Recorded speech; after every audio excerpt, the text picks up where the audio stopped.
हे सुनने वाले मनुष्य, एक सत्य है। जिस तरह अंधियारी रात में दिया जलाने से ही प्रकाश होता है, उसी तरह कमजोर दिमाग को मेहनत के बिना तेज नहीं बनाया जा सकता। जो रोता है मेरा दिमाग धीमा है, उसे पहले ये बताए देता हूं। तू कब तक अपने पूर्वजों को दोष देता रहेगा? आज का ये प्रवचन उन्हीं के लिए है जो अपनी विचारणा शक्ति को जगाना चाहते हैं। हे जिज्ञासु प्राणियों, मनुष्य के मन की बात बड़ी अद्भुत है। आज के इस कलयुग में एक पीड़ा बहुत बढ़ गई है।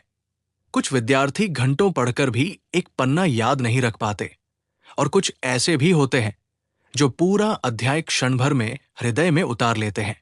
गणित की एक समस्या पर किसी को घंटों लग जाते हैं, तो कुछ मिनटों में उसका हल खोज लेते हैं। जब पूछो क्यों, तो कोई कह देता है उसका दिमाग तेज है, तुम्हारा कमजोर। लेकिन हे मित्र, क्या यही अंतिम सत्य है? क्या कमजोर दिमाग हमेशा कमजोर ही रहे? क्या तेज दिमाग केवल जन्म से ही तेज होता है? नहीं, ये केवल अधूरा ज्ञान है। पहला बोध, अपने वंश को स्वीकार करो, फिर उसे पार करने का मार्ग ढूंढो। जैसे एक बीज कहीं सूखी भूमि में गिरता है और कहीं उपजाऊ धरती में, वैसे ही हमारे मस्तिष्क का कुछ अंश हमारे माता पिता से आता है। यदि तुम्हारा दिमाग तुम्हारी माता या पिता के समान धीमा है, तो इसे उनके प्रदत्त शरीर का एक अंग मानो। इसे अस्वीकार मत करो। जैसे बुद्ध ने कहा, जो आया है उसे पहचानो, जो है उसे स्वीकार करो। स्वीकार किए बिना बदलाव नहीं होता। परंतु हे वीर, ये मत सोचना कि बस यही सब है। जिसने तुम्हें जन्म दिया उसका दिमाग धीमा हो सकता है, पर तुम्हारी यात्रा उससे आगे की है। जैसे एक लोहार के पास कच्चा लोहा आता है, परंतु वो उसे आग में तपाकर ही तलवार बनाता है। तुम भी अपने मस्तिष्क नामक उस लोहे को तपाओ।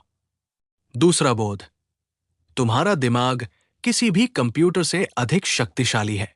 हे सुनने वालों, मनुष्य का मस्तिष्क एक ऐसा चमत्कार है जिसकी तुलना पृथ्वी का कोई यंत्र नहीं कर सकता। वैज्ञानिक कहते हैं कि एक मानव मस्तिष्क में लगभग 100 अरब तंत्रिकाएं होती हैं, और उनके बीच 100 ट्रिलियन से अधिक संबंध होते हैं। यदि इसे एक सुपर कंप्यूटर समझो, तो वो कंप्यूटर दुनिया के सबसे बड़े सुपर कंप्यूटर से भी अधिक गति से सोच सकता है, क्योंकि उसी सुपर कंप्यूटर को उस मस्तिष्क ने ही बनाया है। जिसने मस्तिष्क बनाया, वो मस्तिष्क मृत पदार्थ से कैसे कमजोर होगा? तुम्हारा दिमाग स्वयं में अमर है, असीम है, केवल उस पर धूल जम गई है। धूल के नाम है आलस्य, विक्षेप और अनुचित आदतें। तीसरा बोध, 4 चीजें जो तुम्हारे दिमाग को रोज कमजोर कर रही हैं, उन्हें छोड़ो। बुद्ध ने कहा, जो विष है उसे पहचानो, जो शत्रु है उसे देखो। वर्तमान समय में तुम्हारे दिमाग के 4 बड़े शत्रु हैं। एक छोटे वीडियो की लतरील यूट्यूब शॉर्ट्स, इंस्टाग्राम। जैसे कोई व्यक्ति बार बार मीठा खाए तो उसे सादा भोजन अच्छा नहीं लगता, वैसे ही बार बार 15 सेकंड के मनोरंजन को देखकर तुम्हारे मस्तिष्क को लंबे काम में आनंद नहीं आता। शोध बताते हैं कि पिछले 5 वर्षों में मनुष्य की अटेंशन स्पैन, ध्यान अवधि 25% घट गई है। पहले इंसान किसी पुस्तक पर 2 घंटे फोकस कर लेता था, अब मुश्किल से 2 मिनट। ये रीलों की आग में जलकर हुआ है। 2 डोपामाइन का असंतुलन जब तुम बार बार आसान सुख की ओर दौड़ते हो, जैसे अश्लील सामग्री, सोशल मीडिया की तारीफें, फास्ट फूड, तो तुम्हारा मस्तिष्क इतना अधिक डोपामाइन छोड़ने लगता है कि सामान्य सुख, जैसे पुस्तक पढ़ना, समस्या हल करना, उसे बोर करने लगता है। फिर तुम्हें न लिखने में मजा आता है, न पढ़ने में, केवल फोन घुमाने में। 3 अनियंत्रित विचारों का झुंड बिना ध्यान साधना के तुम्हारे मन में एक पल में हजारों विचार कूदते हैं।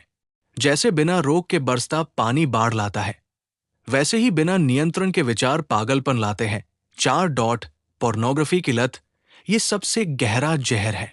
ये तुम्हारे मस्तिष्क के सामने के हिस्से, प्रीफ्रंटल कॉर्टेक्स, को कमजोर करता है, जहां से फैसला लेने और रोकने की शक्ति आती है। जिस व्यक्ति का प्रीफ्रंटल कॉर्टेक्स कमजोर होता है, वो किसी भी कठिन काम पर टिक नहीं पाता। हे विद्यार्थी, यदि तुम इन चारों को अपने जीवन से हटा दोगे तो स्वतः ही तुम्हारा ध्यान तुम्हारी मुट्ठी में आ जाएगा। बुद्ध ने कहा, विष त्यागे बिना अमृत प्राप्त नहीं होता। चौथा बोध, 5 सरल एक्सरसाइज जो तुम्हारे मस्तिष्क को तेज करेंगी। जैसे शरीर को स्वस्थ रखने के लिए दौड़ना और उठक बैठ करनी पड़ती है, वैसे ही दिमाग को तेज करने के लिए मानसिक कसरत चाहिए। बिना अभ्यास के कोई भी कौशल नहीं आता। नीचे मैं 5 ऐसी क्रियाएं बताता हूं जिन्हें तुम दिन में मात्र 10 से 15 मिनट करके अपने मस्तिष्क की रगों को फिर से जगा सकते हो। अभ्यास 1, बहुरंगी पाठ, मल्टी कलर टेक्स्ट। इसे स्ट्रू प्रभाव भी कहते हैं। तुम एक कागज या स्क्रीन पर रंगों के नाम लिखे देखोगे, लाल, हरा, नीला, पीला, परंतु हर शब्द का रंग अलग होगा।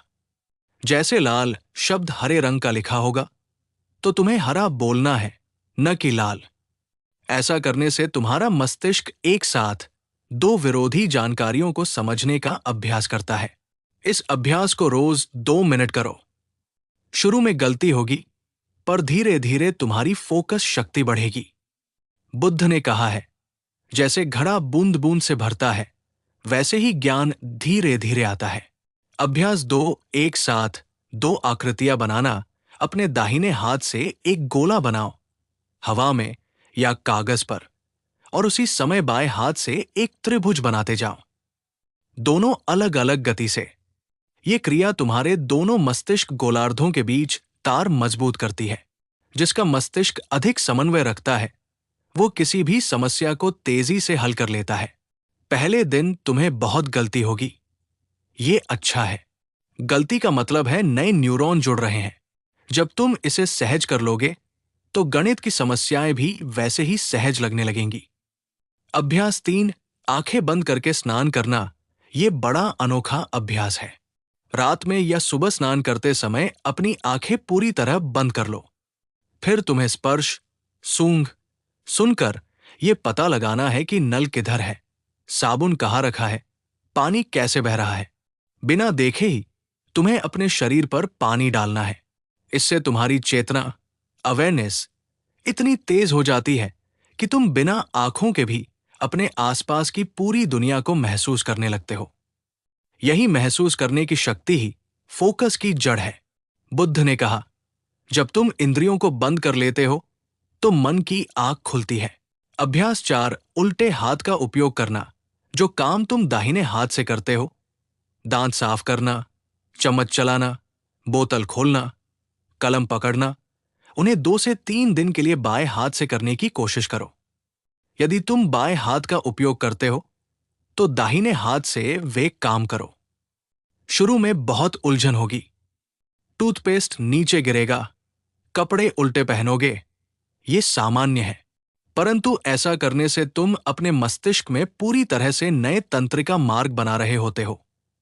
जितने अधिक मार्ग होंगे उतनी ही तुम्हारी सोचने की गति बढ़ेगी। अभ्यास 5, विपरीत ताल, क्रॉस क्रॉल। चलना। एक जगह खड़े होकर अपने दाहिने घुटने को बाएं हाथ से छुओ, फिर बाएं घुटने को दाएं हाथ से। इसी तरह से 2 मिनट तक धीरे धीरे चलते हुए ये क्रिया करो। इसे योग में प्राणायाम के साथ संलग्न व्यायाम कहते हैं। इससे मस्तिष्क के दोनों भाग एक दूसरे से तुरंत संदेश भेजना सीखते हैं, जिससे कोई भी जटिल काम, जैसे परीक्षा में कठिन प्रश्न हल करना, आसान हो जाता है। हे ध्यान साधक, इन 5 अभ्यासों को सिर्फ पढ़ना पर्याप्त नहीं, रोज करना होगा। जैसे बुद्ध ने बोधि वृक्ष के नीचे बैठने से पहले कई वर्ष साधना की, वैसे ही तुम्हें इन अभ्यासों को नियमित करना होगा। 5वां बोध, जिनका दिमाग धीमा माना गया, उन्होंने ही दुनिया बदल डाली। हे श्रोता, क्या तुम जानते हो कि अल्बर्ट आइंस्टीन 4 साल की उम्र तक बोल नहीं पाते थे? उनके शिक्षक उन्हें धीर बुद्धि कहते थे। वॉल्ट डिज्नी को समाचार पत्र से निकाल दिया गया क्योंकि उनमें कल्पना शक्ति की कमी थी। थॉमस एडिसन के शिक्षक ने कहा कि वो कभी कुछ नहीं सीख सकता और उन्हें स्कूल से निकाल दिया गया। परंतु उसी एडिसन के आविष्कारों के बिना आज रात अंधेरा होगा। बुद्ध ने स्पष्ट कहा है, जो आरंभ में मंद चलता है वो अक्सर अधिक दूर तक जाता है, क्योंकि वो हर कदम को गहराई से रखता है। यदि तुम्हारा दिमाग थोड़ा धीमा है तो समझो कि तुम्हें एक विशेष उपहार मिला है। तुम बड़ी सावधानी से सीखते हो, तुम जल्दी हार नहीं मानते, तुम हर बात को कई बार मतते हो और फिर वो स्थायी हो जाती है। तेज दिमाग वाला यदि घमंडी हो जाता है तो वो कभी गहरा नहीं बन पाता। कमजोर दिमाग वाला ही संघर्ष करता है और संघर्ष ही तुम्हें मजबूत बनाता है। छठा बोध, एक ऐसी तकनीक जो सबसे अधिक चमत्कारी है। अगले वीडियो का वादा। हे साधक, मैं यहां एक ऐसी विद्या का नाम लेना चाहता हूं जिसे जानने के बाद तुम्हारी याददाश्त मिनटों का खेल हो जाएगी।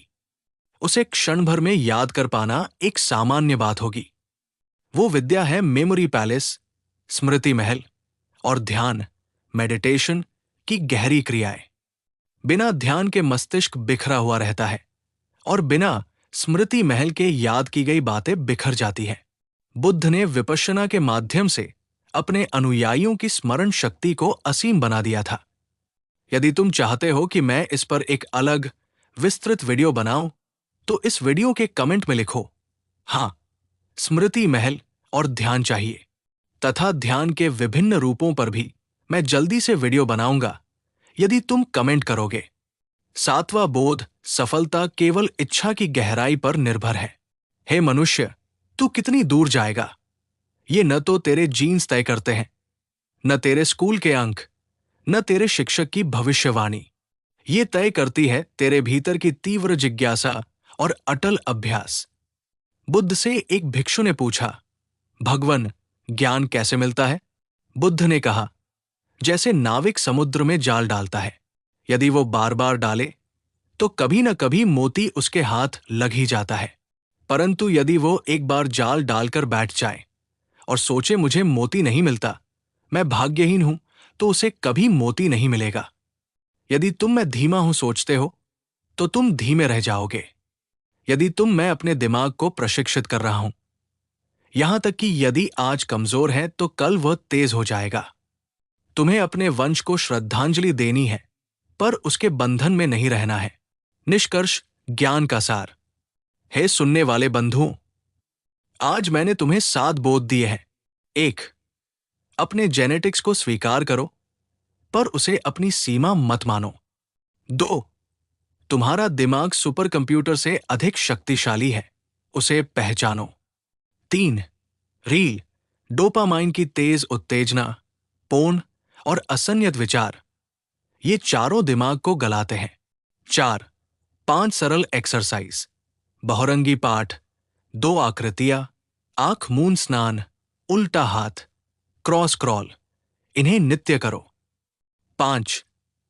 इतिहास के महानतम दिमागों को शुरू में धीमा समझा गया, इसलिए निराश मत हो। 6. स्मृति महल और ध्यान की तकनीक मैं अगले वीडियो में दूंगा, उसके लिए तुम्हारी प्रतिक्रिया चाहिए। 7. सफलता का राज तुम्हारी गहरी चाह और निरंतर अभ्यास में है, न कि जन्म में। अब मैं ये ज्ञान समाप्त करता हूं।